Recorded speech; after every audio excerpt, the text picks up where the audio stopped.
Hello, Miami. This is 305 Sports Now, your home podcast and channel for all things Miami sports related. I am Will. We're taking a break today from the Miami Hurricanes to discuss the Miami Heat. As newsflash, if you haven't heard yet, Damian Lillard was not traded to the Miami Heat as he was traded to the Milwaukee Bucks.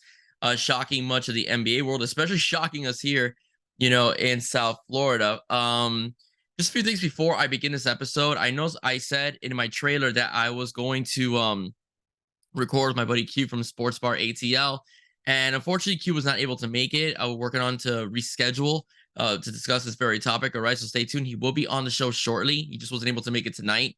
All right, so I will be covering the Dame Lillard thing on my own. I just gotta say one thing.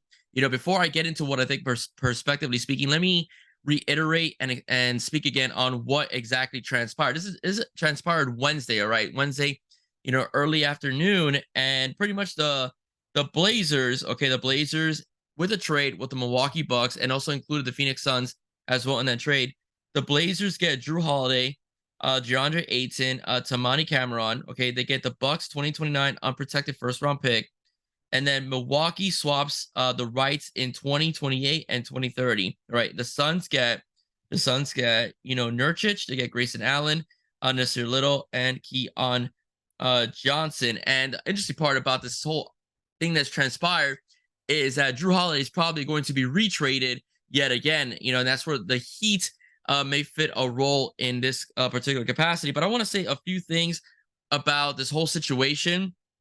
And I'm sorry, I look at my notes while I say things. The fallout was very bad, very, very bad.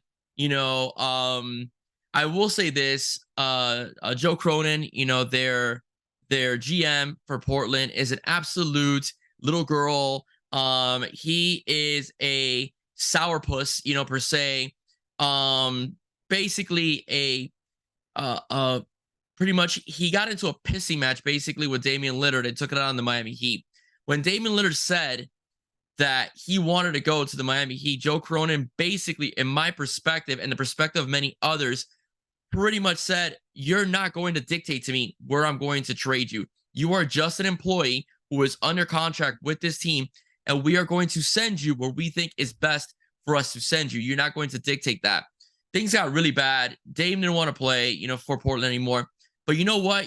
I get the perspective. You're an employee. But I also will say that Damian Lillard also played for some really bad teams. And the Scoot Henderson draft pick, which is basically drafting a younger version for Dame, was the Blazers' way of saying the writing's on the wall. We don't care what you say. And that was a big problem. Now, a lot of things have come out. Obviously, when things like this transpire, so controversial, and a lot of things are being talked about, a lot of things come out. And first things foremost, Damian Lillard thanks the fans at Portland. He revealed that he will speak more about the agent for Damian Lillard. Agents usually don't get this personal about trade deals. And he basically said that Pat Riley, Mickey Arison, and Andy Ellisberg did whatever they could to offer Portland the best package. And from what we heard, Portland heard a little bit and heard whatever they wanted to hear and never engaged the Heat again. Didn't even want to engage the Heat. It just looks like they never wanted to trade Lillard to the Heat. Anyway, the Heat really wanted Lillard, and it was a mutual relationship that they both wanted to play for they both wanted each other. All right. And what Portland did is say, screw you. We're going to do whatever we want to do, and you're not going to tell us what to do. They allegedly, supposedly, from what's been said on Twitter and social media, is that they wanted Bam or Jimmy. That's really funny because they knew damn well the Heat were not going to give up those two. Tyler Hero was the one that they were offering, okay, as much as also the draft picks, like Jokic and Triple J and a couple draft picks here and there that they're going to play with. Miami had the better offer. Okay, let me get a sip of water here. Miami had the better offer, okay, the much better offer than what Portland did. If you want to build around Scoot Henderson, you kind of want guys that are young. The Heat have proven they could develop talent and develop them the right way. So when they go to your squad, they could play pretty good basketball, good evaluators of talent. Could have had a good lineup around Scoot Henderson as well. And they probably could have gotten DeAndre Ayton without having to screw the Heat over. But that's what they wanted to do. They wanted to screw more Dame. It was more personal towards Dame than it was against Miami. But it's pretty much petty on the part of the Blazers to do something like that, especially since you have a star player who gave so much of himself to the team and went through rebuilding processes in general, just because he wanted to be loyal to the city that drafted him. So just a little bit about the whole situation.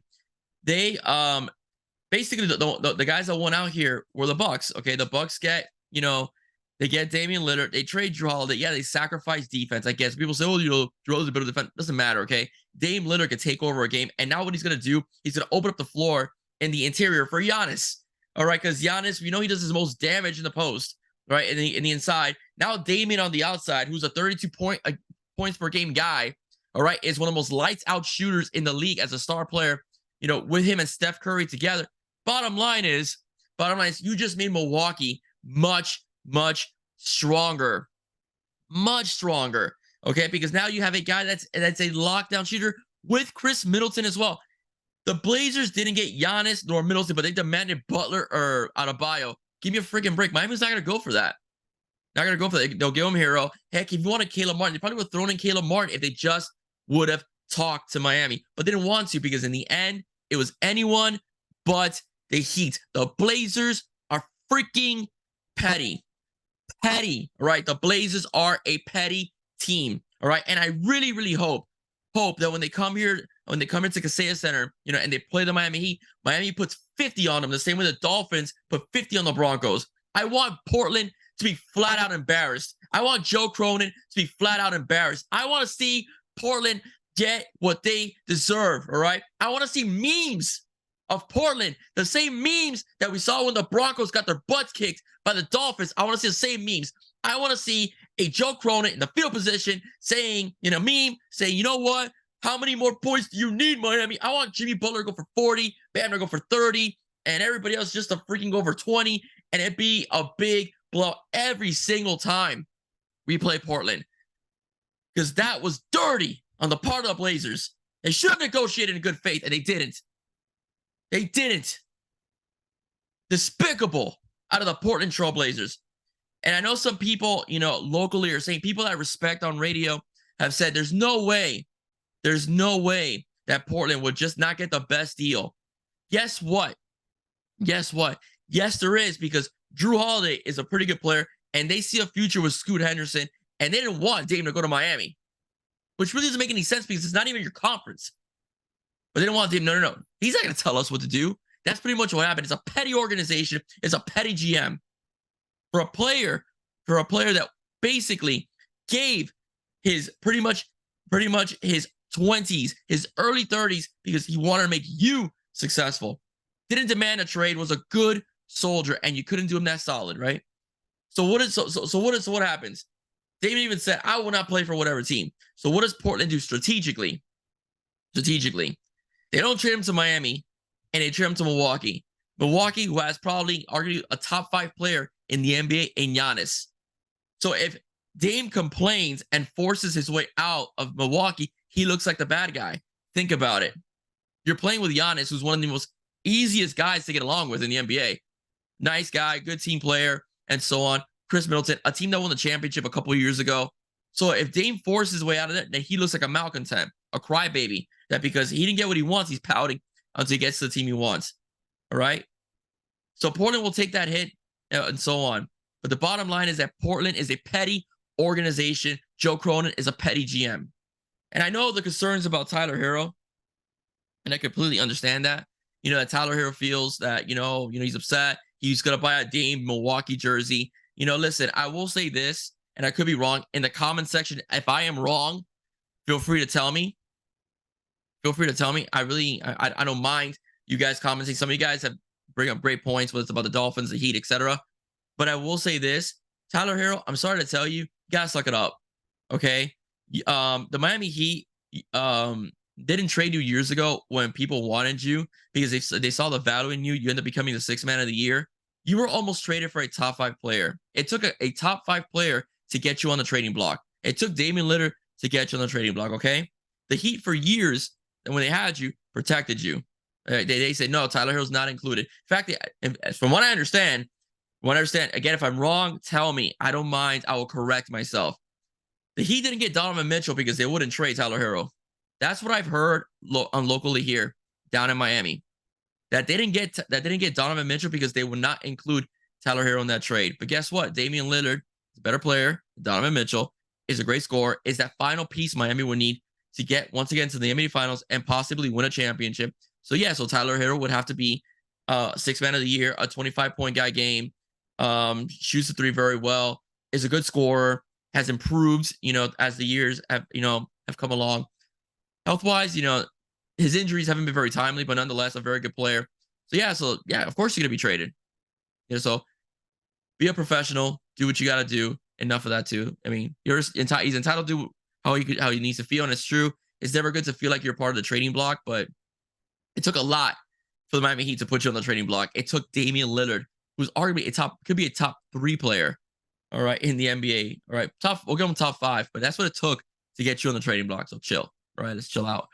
All right, so that's a little bit what I have to say. I'm just totally upset. I'm disappointed as a Heat fan. There's a lot of emotions and people making commentary. Some people blaming the Heat, for not, I guess, not putting a better offer. But I really don't think Portland really want to negotiate with Miami after what Damian Lillard said and that first offer. Portland could have easily called Miami and said, "Listen, this is what Milwaukee's offering. Can you beat this? And we'll include you with Phoenix." That never happened. From what I understand, that never happened. Okay, so that's something that we have to live. But you know what? Miami has gone on the championship last few years. They've been competitive. We'll see what happens with these young guys, as they step up and they've been successful. We know Eric Spoelstra is the best coach in the NBA, so you could give him a couple guys and he can make them into stars or get them paid like you did with Max Strus and not Caleb Martin, Max Strus as well. All right. Gabe Vincent. Almost forgot Gabe Vincent's name. Okay. All right, ladies and gentlemen, if you like what you heard, please don't forget to like, share, and subscribe to 5 Sports Now.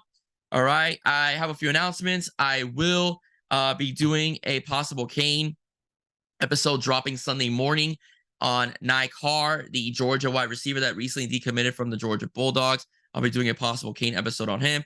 And next week, all right, Hoodie Girl. All right, yes, Hoodie Girl from from Twitter or X, what do you call it, and makes frequent appearances on Locked On Canes. Will be on the show to talk about the Miami Hurricanes and Georgia Tech. All right, ladies and gents, like you heard, please don't forget to like, share, and subscribe to 5 Sports Now. Once again, I'm Will. Stay safe. God bless you soon. Go Heat. Bye-bye, guys. Take care.